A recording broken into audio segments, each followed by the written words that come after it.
શ્રી ગણેશાય નમઃ. મિત્રો, આજે આપણે સાંભળીશું જયા એકાદશીની વ્રત કથા. જો તમને આ વિડીયો પસંદ આવે તો આ વિડીયોને લાઇક કરજો, શેર કરજો અને આપણી યુટ્યુબ ચેનલને સબસ્ક્રાઈબ કરી બેલ આઇકન દબાવજો. તો ચાલો શરૂ કરીએ. શ્રી કૃષ્ણ ભગવાને કહ્યું, હે રાજન, માઘ માસની શુક્લ પછીની એકાદશીનું નામ જયા છે. આ એકાદશીના વ્રતથી માનવી ભૂત, પ્રેત, પિશાચ વગેરેની યોનિમાંથી છૂટી જાય છે. જેથી આ એકાદશીનું વ્રત વિધિપૂર્વક કરવું જોઈએ. હે રાજન, આ અંગે હું એક પૌરાણિક કથા સંભળાવું છું, તે તમે સાંભળો. એક વખતે ઇન્દ્ર સ્વર્ગલોકમાં રાજ્ય કરતા હતા. ત્યાં તે અમૃતનું પાન કરી નંદનવનમાં અપ્સરાઓ સંગાથે આનંદથી ક્રીડા કરતા હતા. એકવાર ઇન્દ્ર ઈચ્છા અનુસાર અપ્સરાઓની સાથે ક્રીડા કરતા હતા. ગંધર્વ ગાન કરતા હતા. ત્યાં ગંધર્વોમાં પ્રસિદ્ધ પુષ્પદત્ત, તેની પુત્રી અને ચિત્રસેનની સ્ત્રી મલિની ત્યાં હતા. એ સ્થળે મહિનનો પુત્ર પુષ્પવાન અને માલ્યવાન પણ હતા. એ વખતે પુષ્પવતી નામની ગંધર્વ કન્યા માલ્યવાનને જોઈને તેના પર મોહિત થઈને કામબાણથી ચાલ્યમાન થવા લાગી. તેણે પોતાના રૂપ, રંગ, સૌંદર્ય, હાવભાવ દ્વારા માલ્યવાનને પોતાના વશમાં કર્યો. પુષ્પવતી ખૂબ જ સુંદર હતી, તેથી માલ્યવાન પણ તેના પર મોહિત થયો હતો. તે બંને કામદેવના વશમાં થયા હતા. પછી ઇન્દ્રના કહેવા પર નાચગાન કરવા જવું પડ્યું. તેઓ નાચતા હતા, પણ તેમના મનમાં તો કામદેવનો પ્રભાવ હતો, તેથી તેમનું મન લાગ્યું નહીં અને શુદ્ધ ગાતા ન હતા. તેમની ભાવભગીનાઓને જોઈને ઇન્દ્ર એમના પ્રેમને સમજી ગયા અને એમને શ્રાપ આપ્યો, મારી આજ્ઞાનું પાલન ન કરનારા મૂર્ખો, તમે મારું અપમાન કર્યું છે, તેથી તે પિશાચ રૂપ ધારણ કરશે અને પોતાનું કર્મફળ ભોગવશે. ઇન્દ્રનો શ્રાપ સાંભળીને તે ઘણા જ દુઃખી થયા અને હિમાલય ઉપર પિશાચ થઈને દુઃખપૂર્વક જીવન વિતાવવા લાગ્યા. એમને ગંધ, રસ, સ્પર્શ વગેરેનું કોઈનું પણ જ્ઞાન ન હતું.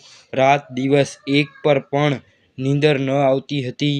એ સ્થળે ખૂબ જ ઠંડી હતી, જેના હિસાબે તેમના રોમે રોમ ઊભા થઈ ગયા, દાંત પણ ઠરી ગયા હતા અને કકરતા હતા.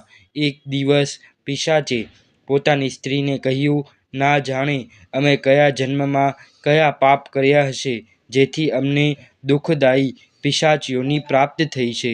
પિશાચ યોનિ કરતાં પણ નરકના દુઃખ સહન કરવા ઉત્તમ છે. આ રીતે અનેક વિચારો કરતાં કરતાં દિવસો પસાર કરવા લાગ્યા. દેવ યોગથી એક દિવસ મહા મહિનાની સુદ પક્ષની જયા નામની એકાદશી આવી.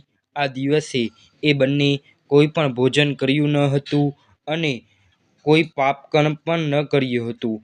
તે દિવસે માત્ર ફળ ફૂલ ખાઈને દિવસ પસાર કરીને પીપળાના ઝાડ નીચે બેસી રહ્યા. તે વખતે સૂર્યનારાયણ આથમી રહ્યા હતા.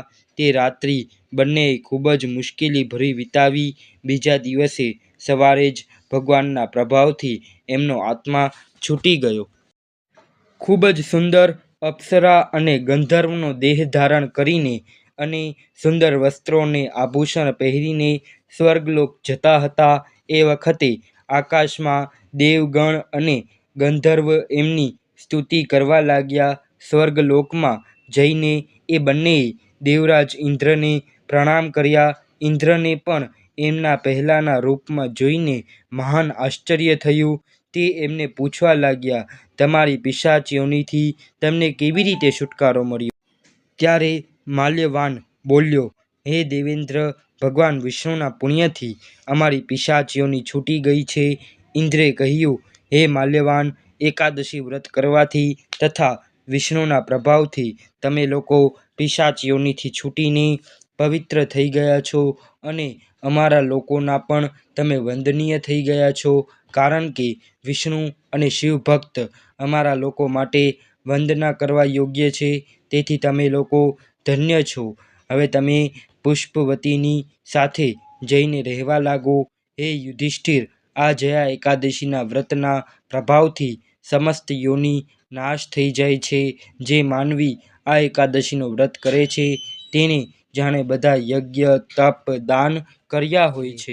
જયા એકાદશી વ્રત કરવાથી દરેક કાર્યમાં સફળતા મળે છે. સાથે જ વ્રત કરનાર વ્યક્તિને ભગવાન વિષ્ણુની કૃપા પણ પ્રાપ્ત થાય છે. હિન્દુ ધર્મના શાસ્ત્રોમાં જયા એકાદશી વિશે વિશેષ મહત્વ જણાવવામાં આવ્યું છે. પંચાંગ અનુસાર જયા એકાદશી મહા મહિનાની શુક્લ પક્ષની 11મી તિથિ એટલે કે એકાંતી દિવસે આવે છે. જયા એકાદશીનું વ્રત કરવાથી કાર્યમાં સફળતા મળે છે. સાથે જ વ્રત કરનાર વ્યક્તિને ભગવાન વિષ્ણુની કૃપા પણ પ્રાપ્ત થાય છે.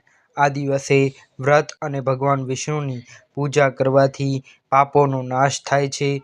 વ્યક્તિને પિશાચ યોનિથી મુક્તિ મળે છે. આ વ્રત કરવાથી વ્યક્તિને અશ્વમેઘ યજ્ઞ કરવા સમાન પુણ્ય પ્રાપ્ત થાય છે.